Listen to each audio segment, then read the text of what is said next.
નમસ્કાર, આપ જોઈ રહ્યા છો સીએનસીસી ગુજરાત ભુજ. વિશ્વ હિન્દુ પરિષદ ભુજનગર દ્વારા રામનગરી વિસ્તારમાં ધર્મસભા યોજાઈ હતી. સમગ્ર દેશમાં ભગવાન શ્રી રામની અયોધ્યા ખાતે મંદિરનું પ્રાણ પ્રતિષ્ઠાનો માહોલ સમગ્ર વિશ્વમાં યોજાઈ રહ્યો છે, જેમાં આગામી 22મીએ અયોધ્યાની પવિત્ર ભૂમિ ઉપર નિર્મિત રામ મંદિર પ્રાણ પ્રતિષ્ઠા નિમિત્તે વિસ્તારમાં આરતી, રામધૂન, રામભાવ, ભજનો અને પ્રસાદ વિતરણ જેવા કાર્યક્રમોનું આયોજન કરવામાં આવ્યું છે. જિલ્લાના કાર્યકારી અધ્યક્ષ ચેતનભાઈ ઠાકર દ્વારા રામ મંદિરના ઇતિહાસ સાથે સમગ્ર હિન્દુ સમાજને એક મણકાની માળાએ બંધાઈ ધર્મની રક્ષા માટે આગળ આવવા અપીલ કરી હતી.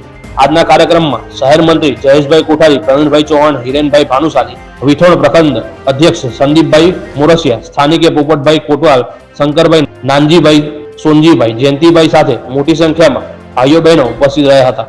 રિપોર્ટર રમેશભાઈ ભાનુશાલી, નલિયાપડા, કચ્છ.